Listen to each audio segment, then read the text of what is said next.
오늘은 입금과 입금 불산입 파트에 대해서 공부하겠습니다. 이 법인세법은 포괄주의 과세입니다.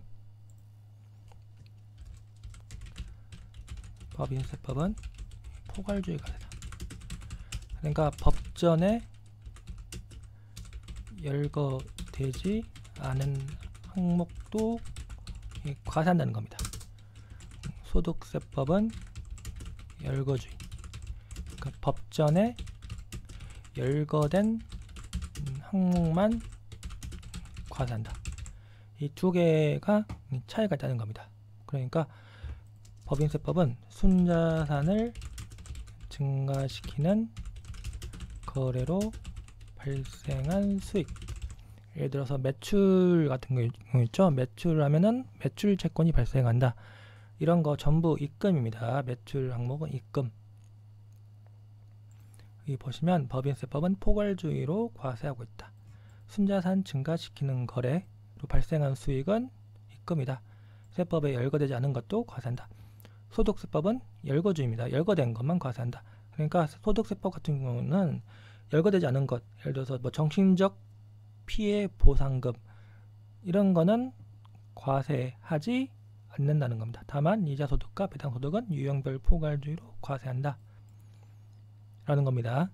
법인세법은 열거되지 않은 것도 전부 과세가 된다는 겁니다. 순자산만 증가시키는 거래다. 그러면은 과세한다. 여기 보시면 입금 범위가 나오죠. 자본, 출자의 납입 이런 거 제외하고 순자산을 증가시키는 거래로 발생한 수익을 입금을 한다. 여기 입금 항목 보시면 예시입니다. 예시. 매출액. 근데 매출의 누리와 매출 할인 이런 건 다 뺀다는 겁니다. 매출액에서 차감한다. 그 다음에 자산 양도 금액. 건물 있죠. 건물 토지 이런 거 양도하면 양도 금액은 입금. 장부가액은 송금. 그러면 처분이익 양도가액에서 장부가액 뺀 처분이익에 대해서 과세가 된다는 겁니다. 그리고 하나 중요한 게 이 자기주식입니다. 자기주식은 법인이 자기가 발행한 주식 있죠. 그걸 자기가 취득해버리는 경우입니다. 그럼 우리는 기업회계에서는 자기주식을 취득한다. 그러면 자기주식 처분이익은 손익거래가 아니에요. 자본거래이기 때문에 당기순이익에 반영 안 되는 거죠. 근데 세법은 자기주식 거래도 손익거래로 본다. 그렇기 때문에 자기주식 처분이익도 입금이라는 겁니다. 이게 중요하죠. 자기주식 처분이익은 입금이다. 입금으로 하는 이유는 회사가 자기주식을 취득했다, 처분했다 해가지고 자기주식 저가로 취득해가지고 고가로 주가가 팍 올랐을 때 고가일 때 자기주식 팔아가지고 이익 본다는 겁니다. 그런 경우 세금을 회피할 수가 있다는 거죠. 세금 회피 수단으로 악용될 수가 있다.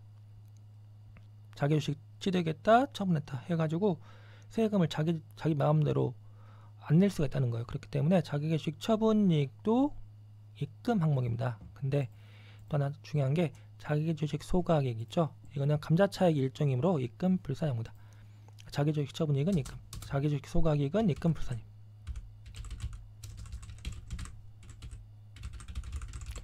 입금 불산입. 이거 중요합니다. 자기주식을 소각하는 건지 자기주식을 처분하는 건지 봐야겠죠. 자기주식 소각이라는 거는 말 그대로 없앤다, 없앤다는 겁니다. 자기가 주식을 소각시킨다, 없앤다는 거예요. 이때 그러니까 감자차익 일종이에요. 이때 소각 이익이 발생한다. 자기가 돈 조금 들여가지고 소각시켜가지고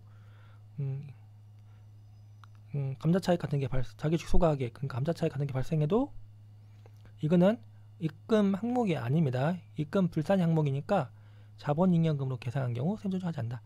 근데 만약 회사가 자기주식 소각액을 수익으로 계산한 경우에는 입금 불산임으로 세무조정한다 라는 겁니다. 그러니까 구분을 해야겠죠. 자기주식 소각액을 자본잉여금으로 계산했는지 수익으로 계산했는지 봐가지고 자본잉여금으로 계산한 경우에는 세무조정 할 필요가 없다 라는 겁니다. 여기 보시면 자기주식은 회사가 발행한 주식을 재매입해서 보유하고 있는 주식을 말한다. 이 상법 규정이에요. 회사는 비일상 배당 가능 이익 범위 내에서 자기 주식을 취득할 수가 있다. 그러니까 자기 주식 취득하는 거는 위법한 게 아닙니다. 배당 가능 이익 범위 내에서 자기 주식을 취득할 수가 있다. 그리고 자기 주식 예외적으로 취득하는 경우 이런 거죠. 이런 게 있다. 이거 볼 필요 그냥 외울 필요 없어요. 그냥 참고로 한번 보시기 바랍니다. 그리고 자기 주식 처분. 자기 주식을 그러니까 예외적입니다. 예외적으로 자기 주식 취득한 경우 지체 없이 또는 상당한 기간 내에 처분해야 한다. 근데 처분 이익은 자본 ing력으로 본다. 근데 세법은 자기 주식 처분 이익이 입금 항목이기 때문에 회사가 자본 ing력으로 계산한 경우 입금 산입, 자기 주식 처분 이익, 기타 이런 식으로 세무 조정한다는 겁니다. 그리고 여기 넘어가면은 자기 주식 입금성 인정. 자기 주식은 처분은 자본거래에 해당하는 겁니다. 그렇기 때문에 입금으로 인정 안 하는 게 맞겠지만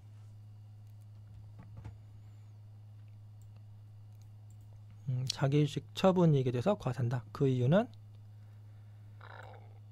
자기 주식 취득하고 처분해가지고 세금을 회피할 수 있다는 겁니다. 자기 주식이 회사가 주가가 낮을 때 자기가 자기 돈으로 회사 돈으로 자기 주식을 대량으로 매입한다는 거예요. 그러면 주가가 오르겠죠. 주가가 올라요. 그랬다가 나중에 주가가 팍 오르면 자기 주식 팔아가지고 이익 본다. 근데 이게 세금 과세하지 않으면은 세금 회피 수단으로 악용될 수가 있다. 그렇기 때문에 자기 주식 처분 이익은 입금 항목이라는 겁니다. 그러니까 자본 ing력으로 계산한 경우 입금 산입해야 한다 하는 겁니다. 그리고 세무조정 있죠. 세무조정 이거는 그냥 한번 참고로 보세요.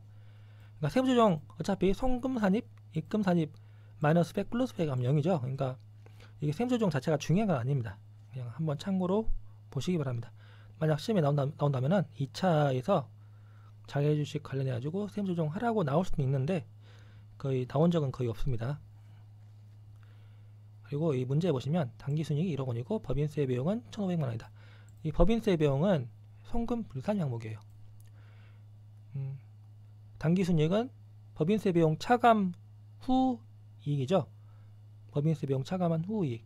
근데 법인세 비용을 일단 더한다는 겁니다. 그래가지고 세전 이익 만들어가지고 거기에 세율 곱해가지고 각 3주 소득 금액을 구한다. 그렇기 때문에 법인세 비용은 송금 불산입 항목이라는 겁니다. 당기순이익이 1억 원이면 세전 이익으로 환원시킨다. 그러니까 송금 불산입 1,500만 원 기타 사유출.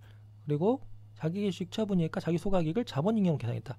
그럼 자기 주식 처분이익은 자본잉여로 계산했기 때문에 입금 산입하고 자기 주식 소각이익은 세무조정 할 필요 없겠죠. 자본잉여로 계산했으니까 세무조정 할 필요 없다. 그리고 자기 자체 소각이익 있죠. 이거는 영업외 수익으로 계산했다. 이것도 세무조정 할 필요 없겠죠. 자기 자체 소각 이익은 입금 항목이다. 그러니까 이런 식으로 답이 나옵니다. 그리고 넘어가면 임대료는 입금 항목이다. 평가손익. 이 자산 평가손익은 미실현 손익입니다. 미실현 손익이기 때문에 입금 또는 송금 인정하지 않는다.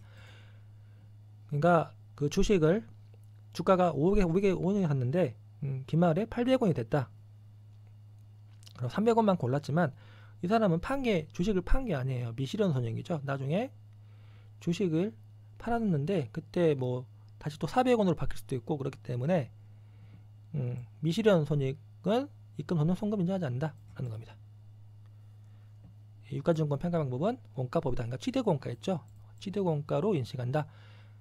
그러니까 시가법이 아니에요. 원가법입니다. 원가법이기 때문에 취득원가로 인식하고 기말의 평가이익을 인식하지 않는다. 그 다음 보시면 자산수증익. 자산수증익은 입금 항목이다. 그러니까 대주주한테 법인이 건물 같은 거 수증받은 경우입니다. 그러면 자산수증이익은 입금 항목이다. 그 다음에 채무면제액도 입금 항목이다. 이거는 아시겠죠? 근데 또 중요한 게 자산수증이익과 채무면제액은 세무상 이율결손금 보전에 충당할 수 있다. 충당할 수 있다는 겁니다. 좀 좋은 거죠? 그러니까 입금이니까 원래는 법인세가 과세되지만 이율결손금하고 상계시키면은 세금 안 내도 된다는 겁니다. 그리고 송금에 산입한 금액 중 환입된 금액은 입금에 산입한다. 송금 산입했다가 단기에 환입하는 경우는 이중으로 송금하면 안 되기 때문에 입금 산입한다. 그 다음에 보시면 일정한 자본거래로 특수관계에서 분유받은 이익도 이익금 산입한다. 이 중요한 게 이거 자본거래입니다. 자본거래, 합병, 분할, 감자 이런 거 있죠. 자본거래는 원래 이익금 불산입 항목이에요. 그 합병 차익도 이익금 불산입, 주식 발행 액면 초과액도 이익금 불산입.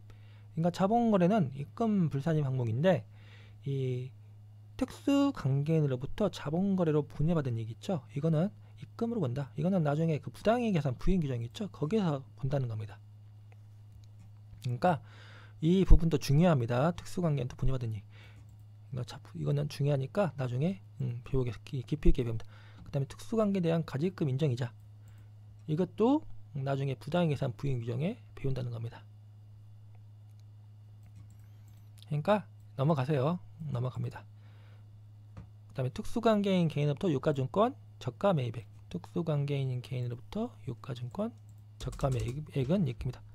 특수관계 있는 개인으로부터 유가증권을 저가로 매입한다. 이게 법인이에요. 법인이 특수관계에 있는 개인으로부터 유가증권을 저가로 매입한다. 만약 법인이 특수관계 있는 법인으로부터 유가증권을 저가로 매입한다. 그럼 어쩌겠어요? 그러면 이 저가로 양도한 법인 있죠? 예를 들어서 갑법인이 을법인에게 주식을 500에 양도한다. 근데 시가가 800이다. 그럼 이 특수관계 있다고 봐야 된다. 이게 특수관계 있다. 부당이익 계산 부인 규정이 적용되는 거는 무조건 특수관계가 있어야 됩니다. 그러니까 특수관계가 있는 게 중요하겠죠. 특수관계에 있는 을법인에게 주식을 이렇게 양도하는 경우 갑법인은 부당이익 계산 부인 규정이 적용된다. 갑법인은 부당이익 계산 부인 규정이 적용된다. 이 부당이익 계산 부인 규정이란 부당하다는 겁니다. 왜 시가가 800인데 500에 파는 거네? 그것도 특수관계 있는 사람한테. 그러면 이 을법인은 이 주식을 사자마자 이익 보는 거죠. 300만큼 이익 보는 겁니다. 어차피 그 주식 500에 사가지고 800에 팔아버리면 이익 보는 거예요. 바로. 그러니까 특수관계 있는 사람한테 이렇게 이익을 분양하는 거 이런 거 부당하다. 부당하기 때문에 세무회계상 이런 행위를 부인한다는 겁니다. 부당행위를 규정한다. 부인하기 때문에 시가와 이 양도가액 차익 있죠. 300에 대해서 부당이익 계산 부인 규정 적용했고 입금 산입한다. 그러니까 갑법인은 부당이익 계산 부인 규정이 적용이 이렇게 된다는 겁니다. 특수관계 있는 사람한테 하는 경우. 그리고 이 특수관계 있는 을법인 있죠. 을법인은 취득가액을 시가로 본다. 취득가액 500 있죠. 500을 취득가액으로 본다. 어차피 이 을법인은 이 주식을 팔면은 그 처분이익으로 과세가 된다는 겁니다. 그렇기 때문에 끝난다. 이렇게 끝난다는 겁니다. 근데 특수관계에 있는 개인으로부터 법인이 유가증권을 저가로 매입하는 경우 이 경우 문제가 된다는 겁니다. 그러면 시가와 매입가액 차익을 입금 산입한다. 갑법인이 특수관계에 있는 개인으로부터 주식을 저가로 매입하는 경우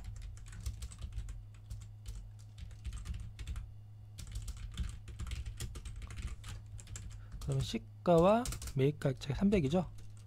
저가 매입 입금 산입 300 유보 이런 식으로 법인은 세무조정한다는 겁니다. 특수관계에 있는 개인으로부터 유가증권을 저가로 매입하는 경우 시가와 매입가액 차익 300이죠. 이거를 입금 산입한다.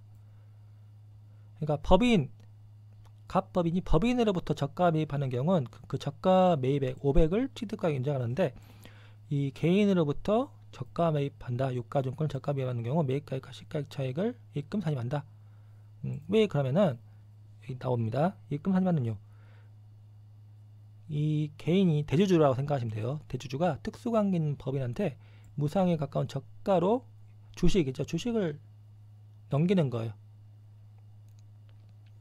그러면 저가로 파는 거기 때문에 이 개인은 양도소득세가 과세가 거의 안 되겠죠. 양도소득세는 싸게 사서 비싸게 파는 경우에만 과세되는 거기 때문에 비싸게 사서 싸게 팔다 그럼 양도소득세가 과세가 안 됩니다. 그리고 이 법인도 그다음 그 저가 취득액을 그대로 인정해 버리면은 처분하기 전까지는 세금의 과세가 안 되기 때문에 세금 회피 수단으로 이용될 수가 있다.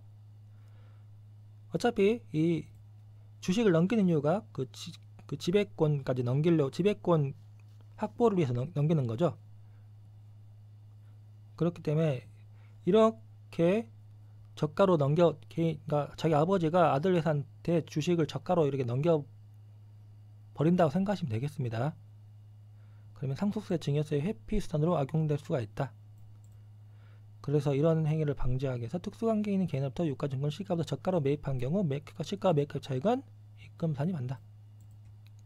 여기 보시면 개인이 그러니까 아버지가 아들이 지배주저 있는 법인의 주식을 저가로 넘긴다는 겁니다. 그래서 특수관계인 아들이죠. 아들 회사 아들은 이익을 본다는 거예요. 그렇기 때문에 이런 거를 방지하기 위해서 주식을 취득하는 시점입니다. 유가증권을 취득하는 시점. 이 갑법인이 아버지 특수관계 있는 개인으로부터 주식을 저가로 매입하면 그 매입한 시점에 입금 산입한다. 이건 좀 특이한 규정이에요. 되게 원래는 그 주식을 처분할 때 입금 산입하는 게 맞겠죠? 지금 이건 미실현 이익입니다. 미실현 이익에 대해서 입금 산입한다. 좀 특이한 규정이기 때문에 교수님이 시험에 잘 납니다. 이거는 거의 기본으로 내는 거예요. 좀 특이한 규정이다 라는 겁니다.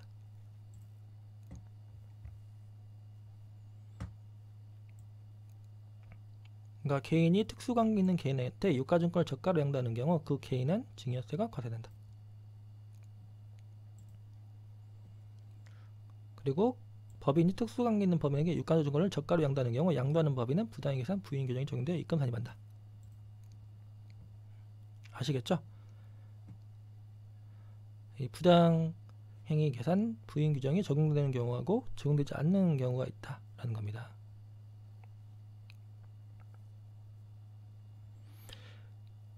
그러니까 여기 보시면 유가증권, 그러니까 주식 같은 거를 저렴한 가격으로 매입한 경우 실제 매입가액을 취득가로 한다. 그러니까 법인이 그 주식을 저가로 매입한 경우 실제 매입가액을 취득가로 한다. 근데 법인이 특수관계에 있는 개인으로부터 유가증권을 시가로 미달하게 매입한 경우 그 시가를 취득가로 한다. 이거 좀 특이하다는 겁니다. 원래 실제 매입가액을 취득가로 한다. 그러니까 시가 800인데 500으로 취득하면은 500을 취득하는 게 맞아요. 근데 이 특수관계에 있는 개인으로부터 유가증권을 저가로 매입한 법인 같은 경우는 500에 매입하더라도 입금 산입 300 유보해가지고 800을 취득하고 본다는 겁니다. 시험에는 잘 나온다는 겁니다. 여기 보시면 주 A는 전무이사로부터 갑의 보통주 2만주, 전무이사니까 특수관계인이겠죠. 특수관계 있는 개인으로부터 보통주를 17,000원에 매입했다. 근데 시가가 2만원인데 17,000원에 샀으니까 특수관계인으로부터 유가증권 저가 매입에 해당하는 거죠. 그러니까 3,000 곱하기 2만주 해가지고 6천만원을 입금 산입한다. 유보겠죠. 유보. 입금 산입 유보. 그래가지고 저가로 매입하면은 시가와 매입가액 차익을 입금 산입하고 유보로 한다. 그리고 만주 팔았다는 겁니다. 만주 처분했다. 그러면 그 유보를 없애야겠죠. 2만주 중에서 만주니까 절반, 그러니까 6천만원에서 절반이 3천만원을 성금 산입 3천만원 유보. 근데 또 시가가 21,000원인데 16,000원에 팔았으니까 특수관계인한테, 대주주니까 특수관계이죠. 특수관계인한테 유가증권을 저가, 시가보다 저가로 양도했기 때문에 부당이익 계산 부익규정이 적용된다는 겁니다. 이겁니다. 이거 21,000 마이너스 16,000원 곱하기 16,000 5천만원 부당이익 계산 부익규정 5천만원 배당, 이런 식으로 문제가 나온다는 겁니다. 그러니까 항상 볼게 특수관계입니다. 특수관계가 있는지 없는지를 항상 봐야겠죠. 특수관계가 있으면 부당행위 계산 부인 규정이 적용된다는 겁니다. 이런 거는 문제 많이 풀면은 금방금방 나와야 돼요. 이게 어려운 게 아닙니다. 그 다음 보시면 보험업법이나 기타 법률에 의한 고정자산 평가 차익. 원래 자산 임의 평가 차익은 입금 보지 않지만 보험업법이나 기타 법률에 의한 고정자산 평가 차익이 입금 본다. 뭐 이런 게 있다는 겁니다. 그 다음에 동업기업 배분 번호든 소득금액. 이게 말문제로 나올 수가 있어요. 동업기업 과세특례를 적용받는 동업기업의 경우 동업기업한테 과세되지 않고 동업기업의 소득금액을 동업자에 배분하여서 동업자에게 과세한다. 이런 거는 말문제로 나올 수 있다는 겁니다. 이때 동업자인 법인이 동업기업부터 배분받은 소득금액은 입금합니다. 계산 문제로는 거의 안 나와요. 안 나옵니다. 근데 소득세법에서 딱 한 번 정도, 두 번 정도 나온 적이 있는데 중요성은 좀 떨어집니다. 말문제로 대비하세요. 그 다음에 간주임대료죠. 간주임대료는 말 그대로 보증금을 우리가 임대료 받으면은 입금 항목입니다. 임대료 입금입니다. 근데 보증금을 받았다. 그러면은 이거를 입금으로 해야겠죠.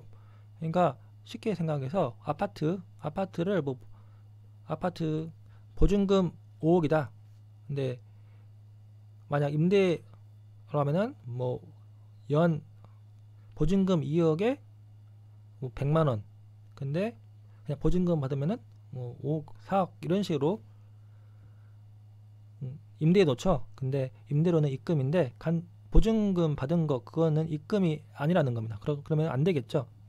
그래서 보증금 받은 것도 입금으로 만든다는 겁니다. 어떻게 만든다는 거죠? 이 보증금 예를 들어 5억 받았다 그러면은 적수 건다는 겁니다. 365를 곱한다고 생각하시면 되겠습니다. 365 곱하고 거기 365분의 1을 곱하고 전개미 이자를 한다. 근데 이게 중요한 게 이게 추계 결정하는 경우예요. 추계 결정하는 경우 간주임대료. 법인이 추계 결정하는 경우는 간주임대료를 이런 식으로 한다라는 겁니다. 그러니까 추계 결정은 장부 같은 걸 멸실한 경우예요. 소득금을 계산할 수 없는 경우 추계 결정한다. 이때는 금융수익 있죠. 이런 거 차감하지 않아요. 그냥 이렇게 세금 매긴다는 겁니다. 법인세법 같은 경우는 간주임대료 규정이 그렇게 중요하지 않습니다. 소득세법이나 부가가치세법. 제일 중요한 게 부가가치세법이죠. 부가가치세법은 간주임대료 규정이 굉장히 중요하다는 겁니다. 그리고 소득세법도 상가 같은 경우에는 간주임대료 규정이 나올 수 있다. 근데 법인세법 같은 경우는 시험이 겹치게 안 나오거든요. 그러니까 부가가치세법이나 소득세법에서 간주임대료 나오기 때문에 법인세법은 거의 안 나옵니다. 시험에서 간주임대료 규정이 거의 안 나온다. 그 다음에 하나가 추계 결정하는 경우고 하나가 차입금 가다법인의 경우. 그러니까 일반적인 법인은 간주임대료를 구하지 않는다는 겁니다. 일반적인 법인은 부동산 임대업을 주로 하는 법인으로서 차입금이 자기 자본의 2배를 초과하는 차입금 가담법인의 경우 간주임대료를 구한다. 또 중요한 게 임대보증금 적수에서 건설비 상당히 적수를 뺀다는 거예요. 여기는 안 빼죠. 근데 여기는 뺀다는 겁니다. 그리고 또 여기서 금융수익도 차감하는 거예요. 여기는 안 빼죠. 금융수익. 근데 여기는 금융수익도 뺀다. 중요한 건 이게 차입금 가다법인만 간주임대료를 구한다는 거예요. 일반적인 법인은 간주임대료 이런 거 계산하지 않는다는 겁니다. 그리고 임대보증금, 건설비 상당액은 단위건축물 취득가액, 자본적 지출액은 포함하고 재평가 차익은 제외한다. 그러니까 시험에 나오면은 그냥 제껴도 될 것 같아요. 이런 거는 시험에는 거의 안 나옵니다. 금융수익 중요한 게 유가증권 처분이익 있죠. 이것도 포함한다는 거예요. 금융수익은 유가증권 처분이익도 포함한다.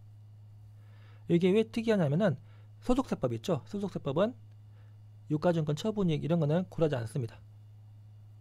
근데 여기는 유가증권 처분이익도 차감한다. 이 금융수익을 차감하는 이유가 이중과세를 조정하기 위한 겁니다. 여기 보시면 간주인대료 계산 시 유가증권 처분이익도 차감하는 이유가 나와 있습니다. 소득세법 간주인대료 구할 때는 유가증권 처분이익을 차감하지 않습니다. 왜냐하면 어차피 그 주식 처분이익에 대해서 과세하지 않는다고 배웠죠. 앞에서 그 일반인 같은 경우는 채권 처분이익, 주식 유가증권 처분이익, 소득세법은 유가증권 처분이익은 과세되지 않는다. 이게 금융수익 빼는 이유가 이중과세 조정하는 거라 배웠죠. 어차피 예금 이자 같은 경우는 이자 수익으로 과세가 되는데 과세가 되기 때문에 여기서 빼주는 거예요. 근데 유가증권 처분이익 같은 경우는 어차피 소득세가 과세가 안 되기 때문에 뺄 필요가 없겠죠.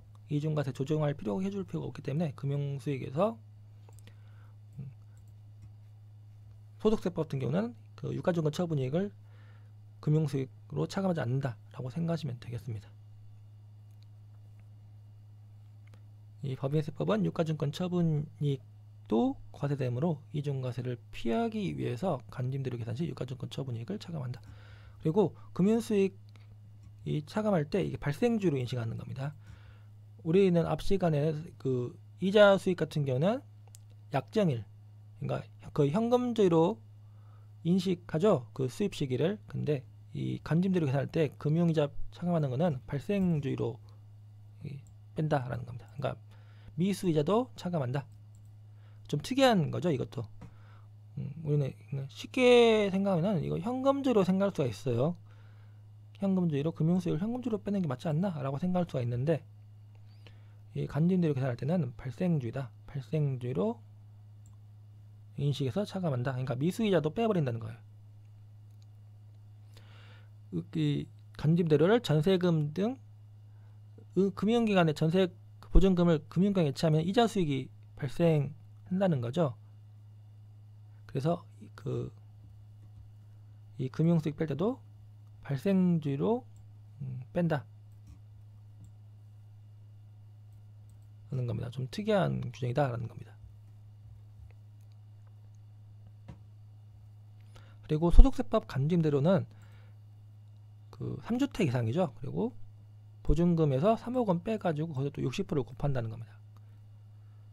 간주임대료에 대해서 굉장히 좀 완화된 규정이 있어요. 그리고 부가세법은 주택임대는 면세입니다. 그러니까 아예 그 주택 관련해가지고 간주임대료가 없어요. 주택임대는 면세라는 겁니다. 그러니까 이거 상가, 이게 부가세법이 간주임대로 나오면은 그 상가만 나온다는 겁니다. 그리고 부가세법은 그 금융 수익을 빼지 않는다. 왜냐하면 면세, 또 금융업은 면세예요.